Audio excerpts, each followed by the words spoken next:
मेरे प्रिय दर्शकों नमस्कार। प्रिय दर्शकों, ऋषि ज्योतिष में मैं आपका दिल से स्वागत करता हूं और आपको बहुत धन्यवाद देता हूं कि आप मेरे वीडियो बड़ी उत्सुकता से देख रहे हैं और आग्रह भी करता हूं कि आपको अच्छा लगता है तो वीडियो लाइक अवश्य करें। मेरा मनोबल ऊंचा हो जाता है और अच्छा साहस मिल जाता है और ये एक विश्वास हो जाता है कि मेरा वीडियो दर्शकों को कुछ लुभा रहा है। मेरा एक एक शब्द शास्त्रों का है। आज हम बात करते हैं एक सभी योग तो अच्छे ही हैं, सारे ही मेरी तरफ से तो सारे वीडियो भी अच्छे हैं, लेकिन इस आर्थिक युग है, आजकल आर्थिक युग है, आर्थिक युग में इच्छाएं पूरी हो जाएं तो बहुत अच्छी बात है। और देखिए, इच्छाओं का अपना अपना एक स्तर है।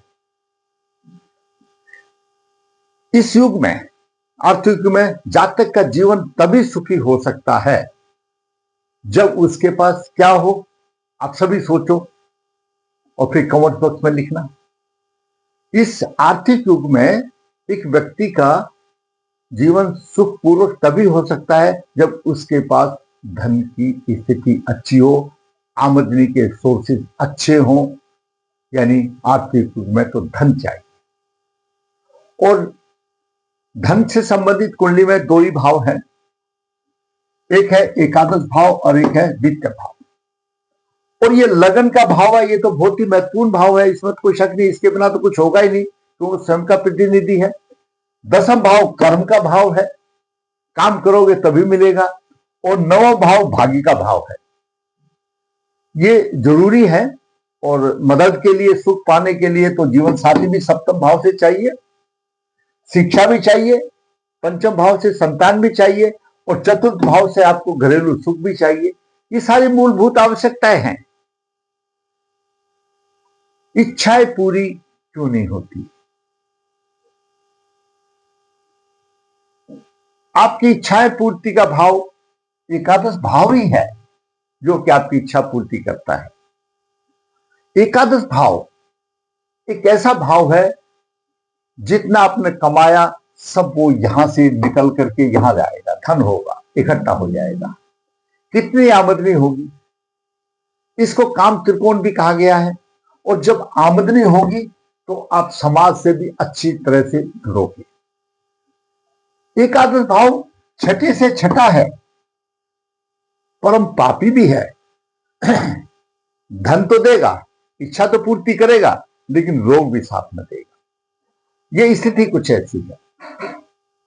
लेकिन अगर एकादश भाव के साथ में कोई दूसरा शुभ ग्रह है, शुभ ग्रह की दृष्टि है, तो शुभ प्रभाव भी अच्छे देगा, उसमें कोई दो राय नहीं, शुभ माना जाता है। जहां पर भी होगा एकादश भाव, उसकी वैल्यू बढ़ा देगा।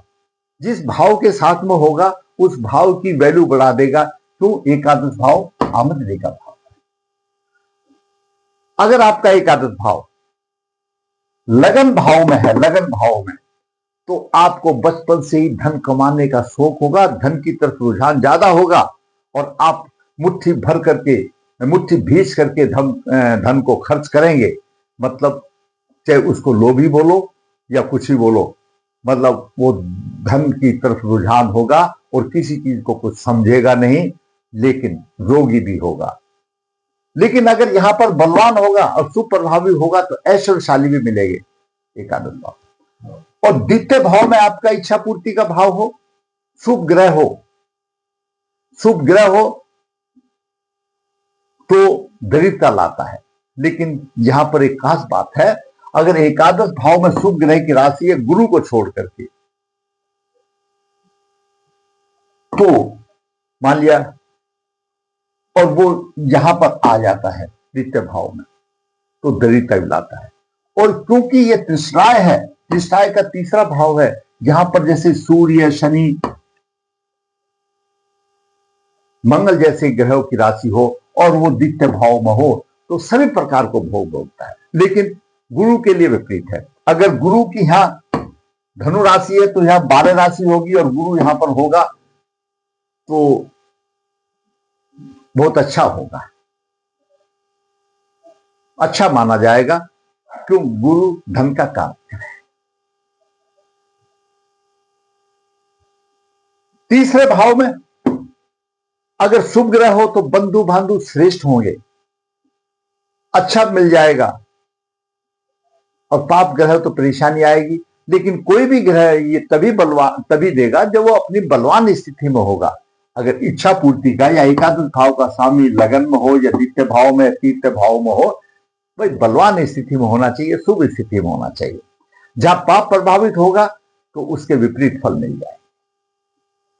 चतुर्थ भाव में अगर यहां पर है तो आयु भी लंबी होगी उसकी, पिता के प्रति विशेष स्नेह होगा, आदर होगा और श्रद्धा होगी, समय को पहचानने की उसमें अद्भुत क्षमता भी होगी, और आय के अच्छे साधन होंगे।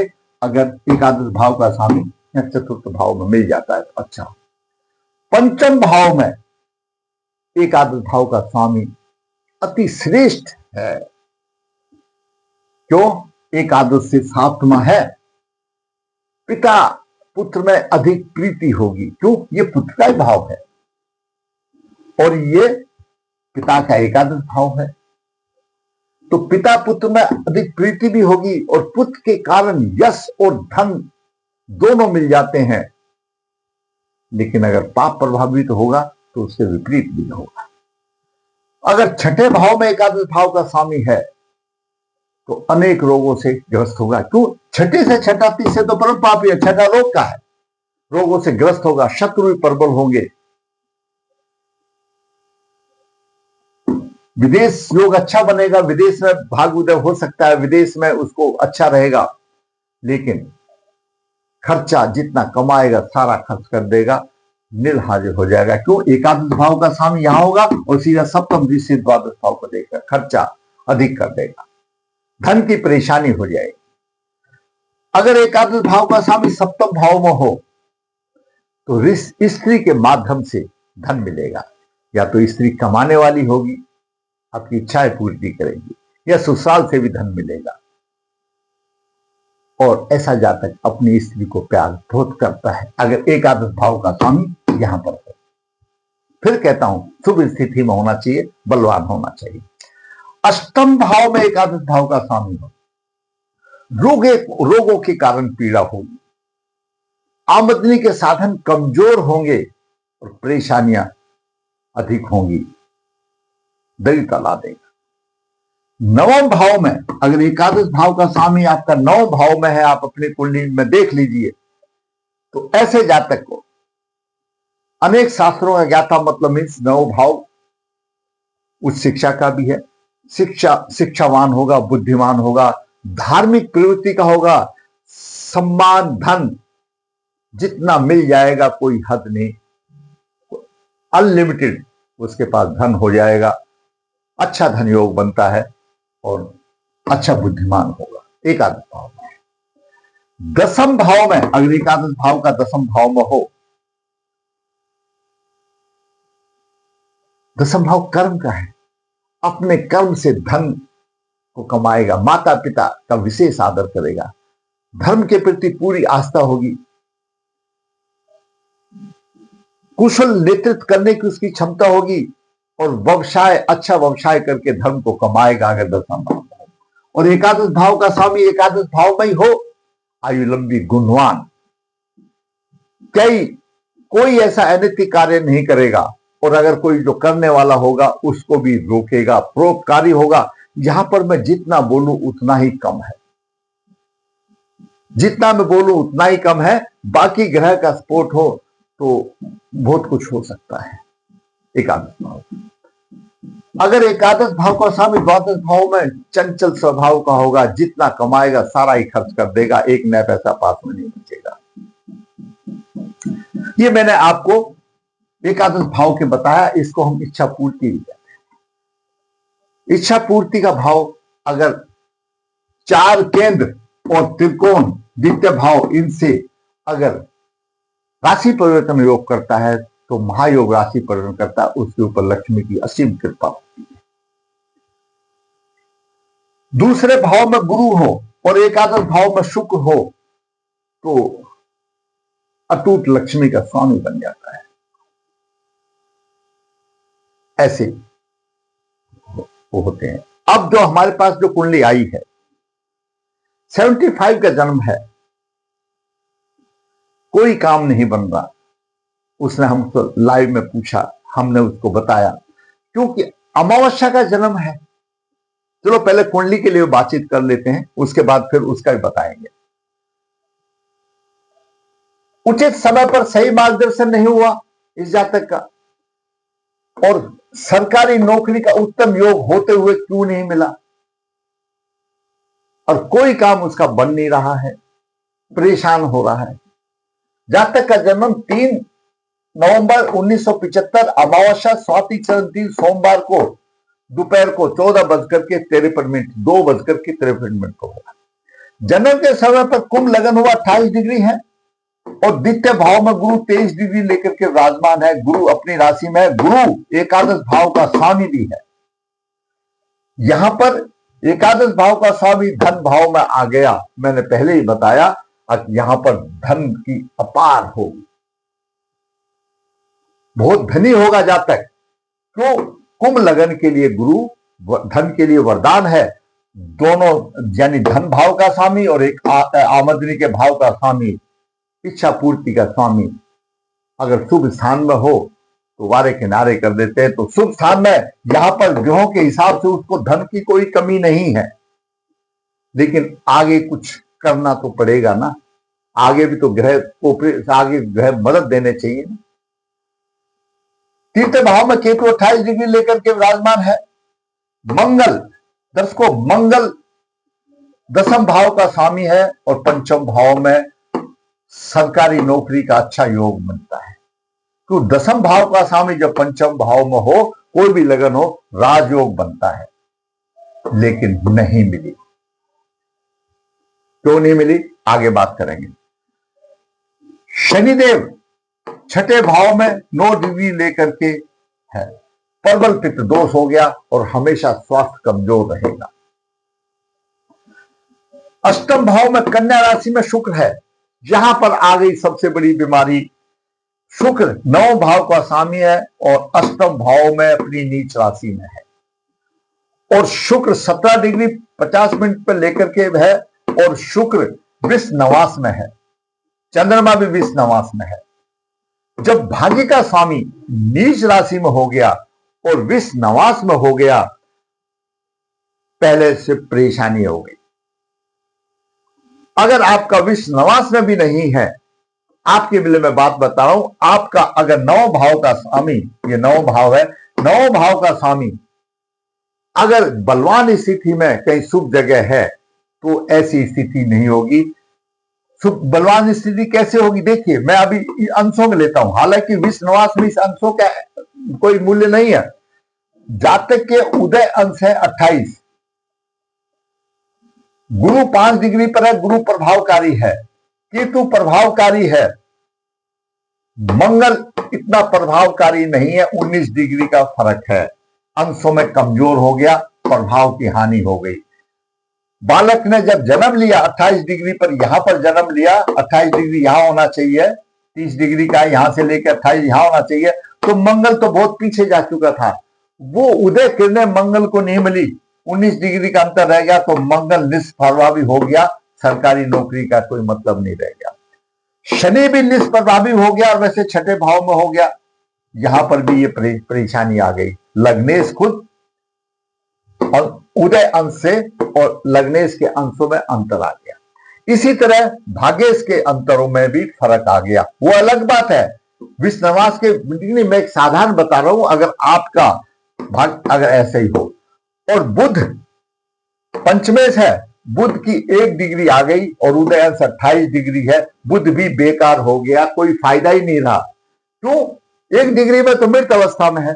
चंद्रमा 14:41 लेकर के अस्त आ गया, सूर्य 16:48 लेकर के नीच राशि में आ गया, राहु 28 डिग्री 50 मिनट लेकर के प्रबल है हो गया, बलवान हो गया, अंशों को देख करके। अगर अंश भी मृत अवस्था में, राहु भी मृत अवस्था में, तो प्रभाव है, और सूर्य पर राहु का प्रभाव है, 12 डिग्री का अंतर है, प्रभाव आ गया। और सूर्य का चंद्रमा ने सूर्य को अस्त कर दिया, चंद्रमा अस्त हो गया, अमावस्या योग बन गया, और पूर्वजों का श्राप हो गया, पितृ दोष हो गया, इनके पुरुष संतुष्ट नहीं है।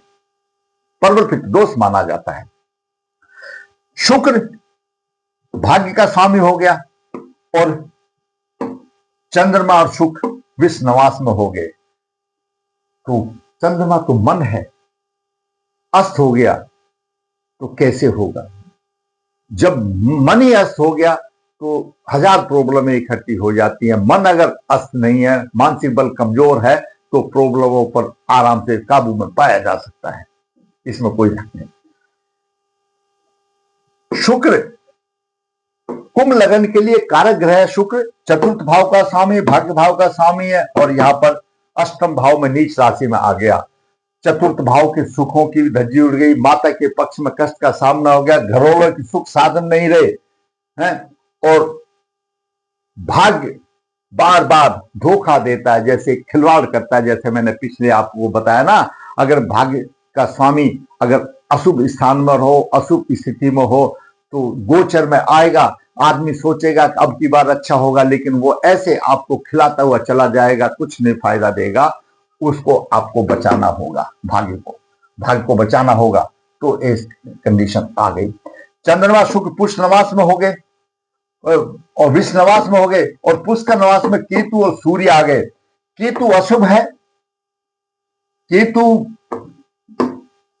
पंचम दृष्टि से जीवन साथी के लिए प्रॉब्लम दे रहा है, भाग्य में परेशानी दे रहा है और आमदनी में भी परेशानी दे रहा है। केतु नवम दृष्टि से आमदनी को भी रोक रहा है। भाग्य का साथ नहीं मिला। जब भाग्य का साथ नहीं मिला तो गुरुदेव किसको देंगे, धन किसको देंगे? कोई भी कहीं से भी कुछ नहीं मिलेगा। कर्म का जब कर्म नहीं हुआ, ये राजयोग नहीं मिला उसको, कर्म नहीं हुआ तो धन कहां से आएगा, आमदनी कहां से आएगी? भाग्य ने साथ नहीं दिया तो कैसे होगा? अंश से खराब अंशों में ग्रह पिछड़ गए तो कैसे होगा? क्यों? उदय अंश और ग्रहों के अंशों में फर्क है। शुक्र के, शनि के, मंगल के, इनके अंश बहुत कमजोर हो गए तो कैसे होगा? बुध पंचमेश है लेकिन 1/46 पर हो गए, कमजोर हो गए। पुष्य का नवास में केतु भी असुफलदायक हो गया और सूर्य है। तो सूर्य जब पुष्कर नवास में सूर्य आ गया तो सूर्य प्रशासन का कारक है, प्रशासन का कारक है, आत्मा कारक है, पिता कारक है। तो पिता का सुख अच्छा देगा, प्रशासन का सुख अच्छा देगा। लेकिन सूर्य नीच राशि में और पीड़ित हो गया, हड्डी के रोग देगा, किडनी संबंधित परेशानी देगा, पथरी के रोग देगा, ये देगा। क्या करेगा? सूर्य मजबूर है।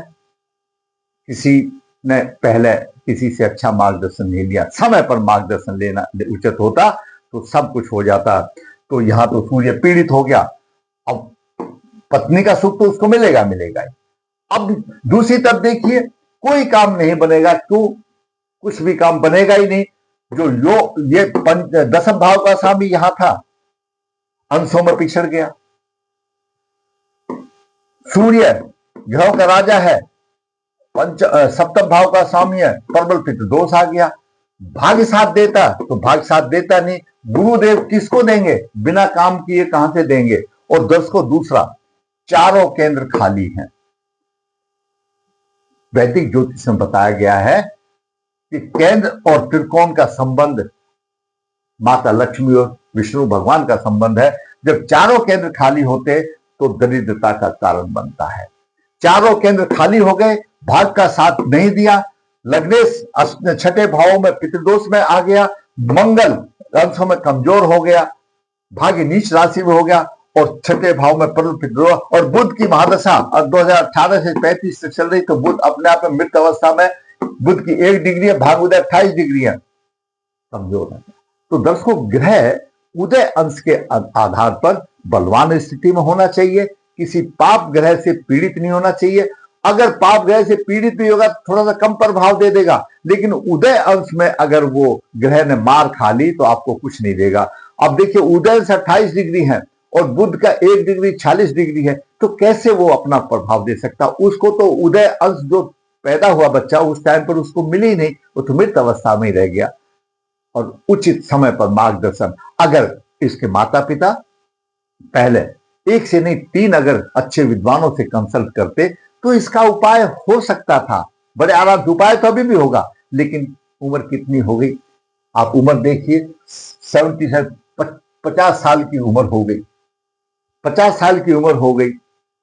मैं तो यही कहूंगा कि मार्गदर्शन इसकी नसीब में नहीं था, कर्म भोग था। जब भगवान ने कुछ करना होता है तो अपने आप मार्गदर्शन कहीं ना कहीं किसी रास्ते से करा देता है। अब शायद इसके कर्म भोग की अवधि, इसकी जो सजा दी थी पूर्व कर्म के कर्मों की शायद अब हो गई।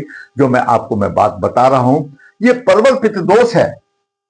परवल पित्त दोष है। भाग्य भाव का स्वामी जो कि विष नवास में आ गया, और शुक्र तो लक्ष्मी है, शुक्र दाम्पत्य सुख देने वाला है, और शुक्र और गुरु इन दोनों में से ये डिसाइड करना भी मुश्किल हो जाता है कि लक्ष्मी कौन है, कि दोनों ही लक्ष्मीमान है।